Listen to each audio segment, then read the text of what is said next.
Oftentimes, when we talk about the value of theater, theater education, advocating for it, the lesson plans we write, all of it comes down really to what time we spend, and most of that is on acting. We're talking about the performance. But I'd like to peel back the different viewpoints and all the other types of value.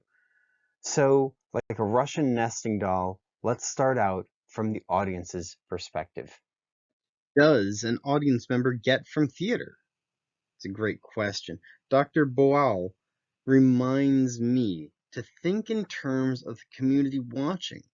If we stay away from every challenging and controversial conversation, sure, the audience still gets entertained in a safe place, and some nights that's enough, but not every night. He said, pose good questions, but the audience must supply the answers. And I wanted to show with this cube all the other values an audience member gets from the show. Besides entertainment. Yes, entertainment's part of it. But let's move on. This cube represents the crew and the front of the house. Very different kinds of people. Different types of students, what they gain, what they're interested in, completely different. But even the student usher who is responding to an ADA request is learning something about themselves, about what's important. And then you look at the kids backstage and how they have to learn to be prepared for what, you might ask. And like Lord Baden-Powell once said, for any old thing, you need to be responsive. All right. Let's move on. The next one is the one that everyone spends so much time focused on, the actor. And I love the actor. I was the actor. I've taught the actor. So I don't want to be anything but positive towards this. I just want to point out that this is the only cube that most people talk about at all. And that's fine. But it's so much more than the actor-performer, the singer, and the dancer.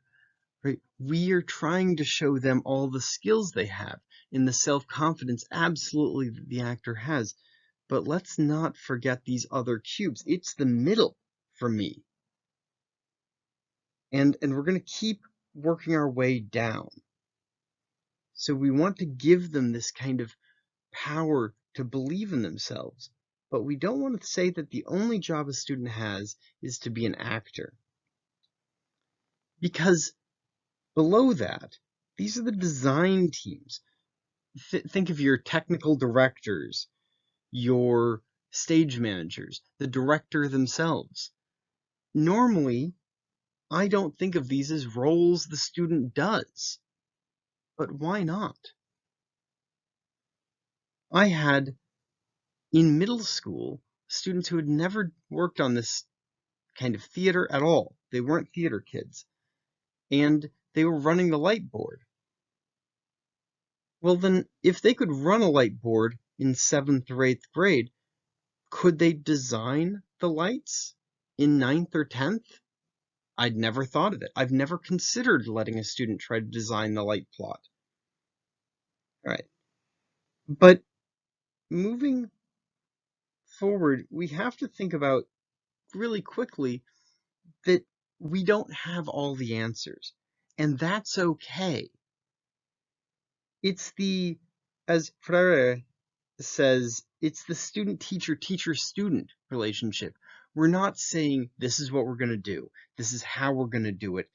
I'm the director. I'm the designers. If there's students that can step up, we let them. If they have ideas, we listen to them because they might have the idea that's way better than anything that our frazzled brain has.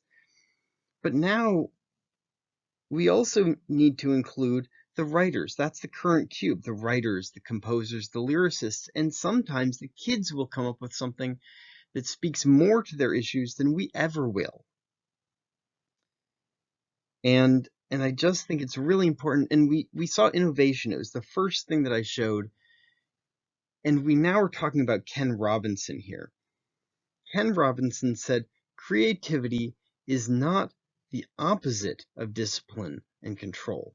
Absolutely not. He also said cultivating creativity is one of the most interesting challenges for any teacher. And this is, to me, this is the most important one. The driver of creativity is an appetite for discovery and a passion for the work itself. So when we look inside, we have this tiny little stone that I have. And to me, that represents imagination. It was there the whole time.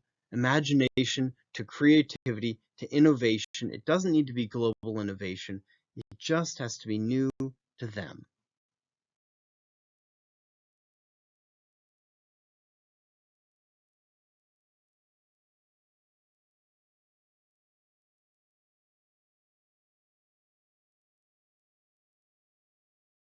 Here we are looking at all the cubes really quickly. You can pause the video and see what I was talking about. Watch it again for fun. Thank you all for listening and watching.